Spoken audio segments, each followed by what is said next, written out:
কোথাও যাওয়ার জন্য দিন ফিক্সড হলে সেই দিনটার জন্য অপেক্ষা করা, এক এক করে দিন গোনা, এক একটা মুহূর্ত পার করা, তারপর সেই দিনটা যখন আসে পছন্দের জায়গায় সেই পৌঁছানোর মুহূর্তটা সত্যিই আনন্দদায়ক। আর তারপরে তো দিন গুনতে হয় চলে আসার, যেটা সত্যিই খুব কষ্টদায়ক। শুভ সকাল বন্ধুরা, নতুন আরও একটি ভিডিওতে সবাইকে ওয়েলকাম করছি। আনন্দের মুহূর্তগুলো সত্যিই খুব তাড়াতাড়ি চলে যায়। এই কটা দিন যে কিভাবে পার হয়ে গেল বুঝতেই পারলাম না।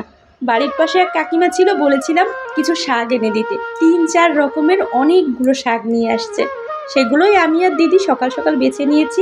এদিকে মা আজ 2-3 দিন ধরে কিছু ডিম গুছিয়েছে। বৈদ্যমশাইয়ের আবার ডিম খুব পছন্দ, হাঁসের ডিম, তো সেগুলো মা প্যাকেট করে দিল। এদিকে ঘরে এসে দেখছি বাবাও প্যাকেটিং শুরু করেছে। ফ্রিজের জিনিসগুলো বাবা প্যাকেট করছে। ফ্রিজের জিনিসগুলো তো একটু জল ঘেমে যায়, তো সেগুলো যাতে জল না ঘামে এজন্য ভালো করে পেপার দিয়ে মুড়িয়ে দড়ি দিয়ে বেঁধে দিচ্ছে। আর বাবা এত সুন্দর করে প্যাকেটিং করে, একটুও জল বাইরে আসে না ব্যাগের। আর মা এদিকে খুঁজছে কোন জিনিস রেখে গেলাম, কোন জিনিসটা বাকি থেকে গেল, সেগুলো খুঁজে খুঁজে এনে আবার দিয়ে দিচ্ছে। তো দেখো বাবা প্যাকেট করে দিয়েছে, আর এদিকে ঠাকুর ঘরে প্রণাম করে আমরা বেরিয়ে পড়েছি। ব্যাগপত্র ভ্যানে উঠিয়ে দিয়েছে। আমি আবার বাড়ির সকলকে বলার জন্য এলাম। তো আমার জ্যাঠাতো ভাই পান গোছাচ্ছিল, ওকে বললাম বাবা মাকে দেখিস, আসলে ওরা ছাড়া তো বাড়িতে আর দেখার মতো কেউ নেই। 2 বোন শ্বশুর বাড়িতে চলে গেলে ওরাই দেখে। দুগ্গা দুগ্গা বলে বেরিয়ে পড়লাম। আসার সময় খুব খারাপ লাগছিল। মা তো আমার ছেলেকে জড়িয়ে ধরে কান্নাই শুরু করে দিয়েছে। মেয়েদের জীবনটাই এরকম, কিছুদিন পর পর আসে বাবা মাকে কাঁদানোর জন্য।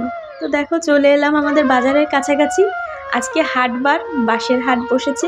আমাদের এলাকায় তো প্রচুর পানের বরজ, তো তার জন্য বাঁশের হাট প্রতি সপ্তাহে 2 দিন করে বসে।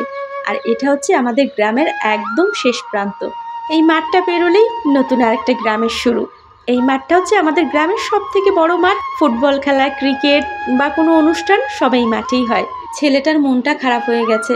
এই কটা দিন তো দাদা দিদিদের সঙ্গে প্রচুর খেলেছে। এমনিতে তো বাসায় আটকাই থাকে, তাই মামা বাড়িতে বা বাড়িতে এলে যাতে ও খোলামেলা পরিবেশটা নিজের মতো করে ও উপভোগ করতে পারে, এজন্য আমি ওকে কখনো কিছু বলি না, ওর ইচ্ছে মতো ঘুরে বেড়ায়। তো দেখো কথা বলতে বলতে আমরা বাস স্ট্যান্ডে পৌঁছে গেছি। আগে থেকেই আমাদের বাসের টিকিট করা ছিল।